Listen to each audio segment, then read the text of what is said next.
بسم اللہ الرحمن الرحیم۔ السلام علیکم ورحمۃ اللہ وبرکاتہ۔ میں محمد اسامہ سرسری آپ کی خدمت میں حاضر ہوں۔ آپ دیکھ رہے ہیں اسامہ سرسری چینل۔ اردو شاعری کورس کلاس نمبر 21 ہے۔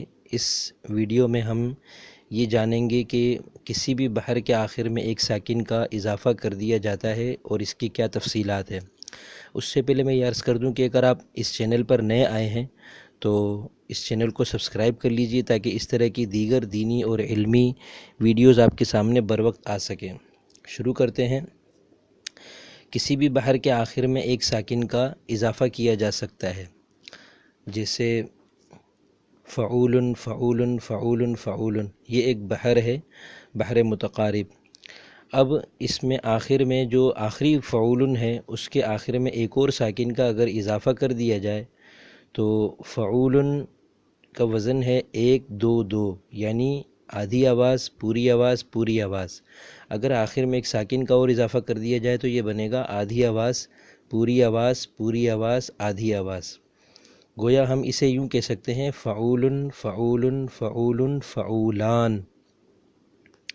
تو یہ کسی بھی بحر میں اردو شاعری کے اندر ہم یہ کر سکتے ہیں۔ آپ نے کوئی بھی بحر پڑھی سیکھی مشق کر رہے ہیں اور اس کے مطابق آپ کلام کہہ رہے ہیں تو آپ اس بات کو ضرور مد نظر رکھیں کہ آپ آخر میں ایک ساکن کا اضافہ کر سکتے ہیں۔ وجہ اس کی یہ ہے کہ اس سے آہنگ میں اور اردو کا جو ایک خاص آہنگ ہے اس میں کوئی فرق نہیں واقع ہوتا اور اس سے کوئی تبدیلی نہیں ہوتی اور کوئی چیز متاثر نہیں ہوتی، اور عروض جو ہے اس کا تعلق تلفظ کے ساتھ ہے، اور تلفظ میں جب ہم کسی حرف کو ادا کر رہے ہوتے ہیں تو وہ ایک خاص وقت لیتا ہے۔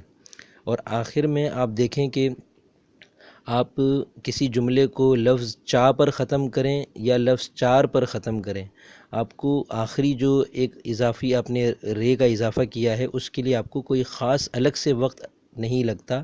یہ ایک اس کی منطقی توجیہ کی جا سکتی ہے۔ باقی اصل تو یہ ہے کہ آپ یہ اصول مد نظر رکھیں اور اس کو استعمال میں لائیں، اور اساتذہ نے اگر کہیں استعمال کیا ہے تو ہم اس کو سمجھ سکیں کہ یہ کیا چیز واقع ہو رہی ہے۔ اب دیکھیں، آخر میں آنے والا رکن کوئی بھی ہو سکتا ہے، تو ہم ان اراکین کو ایک یہ فہرست کی صورت میں سمجھ لیتے ہیں۔ مفاعیل، اس کا وزن ہے 1 2 2 2، 1 سے مراد آدھی آواز اور 2 سے مراد پوری آواز ہے۔ اب ہم اس میں آخر میں ایک اور اگر آدھی آواز کا اضافہ کر دیتے ہیں تو یہ بنے گا 1 2 2 2 1، اسے ہم مفاعیلان کہہ سکتے ہیں۔ اسی طرح مستفعل سے مستفعلان، فعول سے فعولان، فاعلات سے فاعلاتان، اور اس میں عروضی کتابوں میں فاعلاتان کی جگہ فاعلیان بھی لکھا ہے۔ بہرحال فاعلاتان کو سمجھنا آسان ہے، بات ایک ہی ہے۔ مفعول سے مفعولان، فاعل سے فاعلان، فعل سے فعیلان، فعل سے فعلان، فعل سے فعول اور فع سے فاع۔ یہ ایک فہرست آپ کے سامنے میں نے رکھ دی ہے جو آخر میں آنے والے ارکان ہیں، ان میں اگر ایک ساکن کا ہم اضافہ کرتے ہیں تو کیا صورت بنتی ہے۔ اب اس کو ہم مثال سے سمجھ لیتے ہیں۔ اس سے پہلے میں یہ بتا دوں کہ یہ ایک عام سی بات میں نے کر دی عام سے انداز میں، ورنہ علم عروض میں یہ ایک پیچیدہ بات ہے جو کہ ایک چیز نہیں ہے بلکہ الگ الگ چیزیں ہیں۔ یعنی عروضی اصطلاح میں آخر میں جو ساکن کا اضافہ کیا جاتا ہے اسے کہیں تسبیق کہتے ہیں، کہیں ازالہ کہتے ہیں، اور کہیں کسی اور زحاف سے اس ساکن کا اضافہ کیا جاتا ہے۔ مثال کے طور پر میں یہ بات یہاں پہ عرض کر دیتا ہوں تاکہ جو خالص عروضی ہیں ان کو بھی تسکین ہو جائے، ان کی بھی تشفی ہو جائے، کہ سالم بحر کے آخری رکن کے آخر میں اگر سبب خفیف ہو تو اس کے بعد ساکن کا جو اضافہ ہوتا ہے وہ تسبیق کہلاتا ہے، اور اگر وتد مجموع ہو تو اس کے بعد ساکن کا اضافہ اس کو ازالہ کہتے ہیں، ازالہ۔ اور کبھی زحاف قصر سے یہ چیز پیدا ہو جاتی ہے، جیسے فاعل سے فاعلان کس طرح بنا کہ اصل میں تھا فاعلاتن، پھر قصر کے ذریعے سے فاعلاتن کا نون گرا کر تا کو ساکن کر دیا تو یہ بنا فاعلات، اور اس فاعلات کو ہم نے فاعلان کا نام دیا، یعنی فاعل سے فاعلان۔ بہرحال نام ہم جو بھی رکھیں، ہم تسبیق کہیں، ازالہ کہیں، یا ہم قصر کہیں، یا کوئی اور زحاف کہیں، نام جو بھی ہو، اتنی بات ذہن میں رکھیں، اور ہوتا یہی ہے ہمیشہ کہ کسی بھی بحر کے آخری رکن کے آخر میں ایک ساکن کا اضافہ کر دیا جاتا ہے، اور اس بات کی اجازت اردو زبان میں استعمال ہونے والی تمام بحروں میں ہے۔ آپ کہیں بھی یہ اصول اپلائی کر سکتے ہیں۔ اب اس میں مثال کے ذریعے سے سمجھ لیتے ہیں، جیسے غالب کا یہ شعر ہے، اس کی امت میں ہوں میں، میرے رہیں کیوں کام بند، واسطے جس شاہ کے غالب گنبد بے در کھلا۔ یہ ہے فاعلاتن فاعلاتن فاعلاتن فاعلن کے وزن پر، ٹھیک ہے۔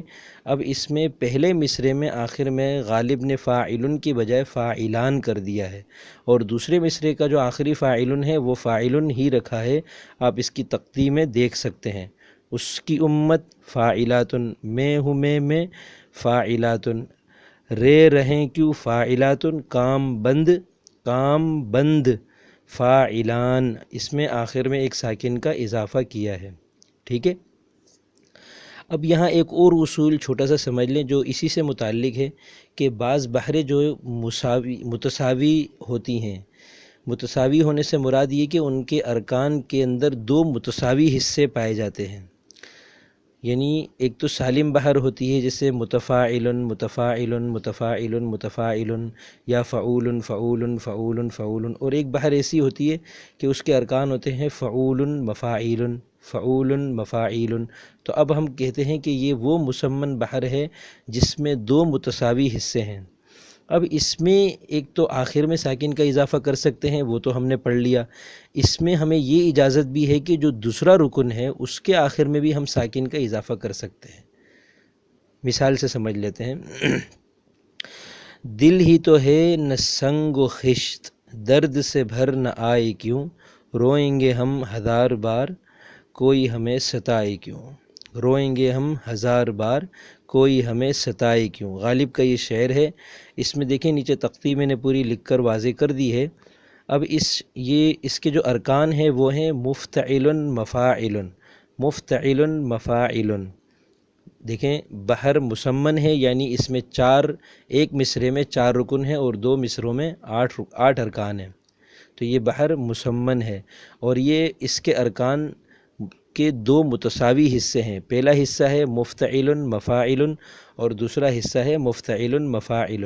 تو ایسی بحروں میں جس طرح آخر میں ایک ساکن کا اضافہ کر سکتے ہیں، ایسے ہی دوسرے رکن میں بھی ایک ساکن کا اضافہ کر سکتے ہیں۔ آپ اس شعر میں دیکھ سکتے ہیں کہ دونوں مصروں میں غالب نے دونوں مصروں کے جو پہلے حصے کا دوسرا رکن ہے اس میں ایک ساکن کا اضافہ کیا ہے۔ دل ہی تو ہے مفتعل نہ سنگ و خشت مفاعلان، یہ ہونا چاہیے تھا مفاعلن بحر کے مطابق، مگر اس میں خشت میں شین کے بعد تا کا اضافہ ہے، جو کہ ایک ساکن کا اضافہ غالب نے کیا ہے، ٹھیک ہے۔ امید ہے آپ کو یہ ویڈیو پسند آئی ہوگی۔ اگر پسند آئی ہے تو ویڈیو کو لائک کیجئے، کوئی بات سمجھ میں نہیں آئی تو کمنٹ میں پوچھئے، اور آج میری آواز آپ کو تھوڑی بدلی ہوئی لگ رہی ہوگی کیونکہ طبیعت کافی خراب ہے۔ آپ سے دعاؤں کی بھی درخواست ہے، اور انشاءاللہ اس طرح کی دیگر مفید ویڈیوز کے ساتھ ہم آپ کے سامنے حاضر ہوتے رہیں گے۔ اللہ حافظ۔ السلام علیکم ورحمۃ اللہ وبرکاتہ۔